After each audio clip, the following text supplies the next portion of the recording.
राजकुमारी अन्वी अपनी सुंदरता और बुद्धिमत्ता के लिए पूरे राज्य में प्रसिद्ध थी।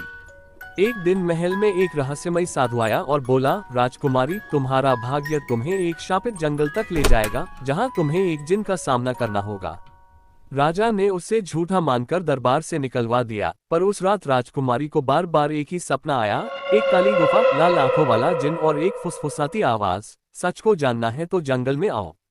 राजकुमारी ने निर्णय लिया, वह सच जानकर रहेगी। राजकुमारी ने कुछ सैनिकों के साथ शापित जंगल की ओर प्रस्थान किया। जंगल में हवा भी डरावनी थी। अचानक सारे सैनिक बेहोश हो गए और एक गहरी गुफा के द्वार पर अन्वी अकेली खड़ी रह गई। जैसे ही उसने कदम रखा, गुफा में अंधेरा और ठंड बढ़ गई। तभी एक गूंजती हुई आवाज आई, तुम आ गई। मैंने तुम्हारा इंतजार किया है। एक जिन प्रकट हुआ, ऊंचा, नीली चमड़ी, आग जैसी आंखें।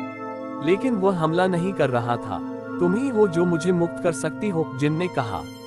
पर पहले तुम्हें जानना होगा कि मैं कौन हूँ। राजकुमारी ने साहस करके पूछा, तुम कौन हो? जिन ने अपनी दर्द भरी कहानी बताई। वह पहले एक इंसानी राजकुमार था जिसे विश्वासघात करके एक तांत्रिक ने जिन बना दिया था। तांत्रिक ने उसे इस गुफा में कैद कर दिया और उसकी मुक्ति की एक ही शर्त रखी, एक सच्चे दिल वाली राजकुमारी उसे अपना नाम दे। तुम्हारा नाम, अन्वी, मेरे शाप को तोड़ सकता है, जिन ने कहा। राजकुमारी उलझन में पड़ गई। क्या वह सिर्फ नाम देकर किसी को मुक्त कर सकती है, या ये किसी और चाल का हिस्सा है? राजकुमारी गुफा से बाहर लौटी, लेकिन महल लौटते ही पाया कि राज्य में अजीब घटनाएं होने लगी थीं। लोग सोते सोते मर रहे थे। बच्चों के सपनों में लाल आंखों वाला जिन आ रहा था। दरबार के पंडितों ने बताया कि कोई दूसरा जिन अब राज्य में प्रवेश कर चुका है। वह असली शैतान था, जो पहले जिन को कैद करके खुद मुक्त हुआ था। राजा घायल हो गया, रानी बेसुध पड़ी थी।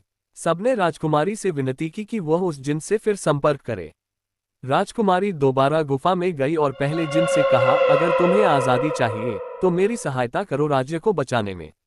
जिन ने सहमति दी। अन्वी ने अपना नाम उसके कान में कहा, मैं अन्वी हूँ और मैं तुम्हें मुक्त करती हूँ। एक तेज रोशनी के बाद जिन का शरीर बदलने लगा। वह वापस एक सुंदर राजकुमार बन गया।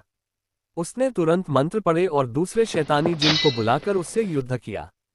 भीषण युद्ध के बाद शैतानी जिन नष्ट हो गया, लेकिन जैसे ही वह मरा, अन्वी बेहोश हो गई। जब वह जागी, वह गुफा में अकेली थी। जिन और राजकुमार दोनों गायब थे, लेकिन राज्य फिर से शांत हो गया।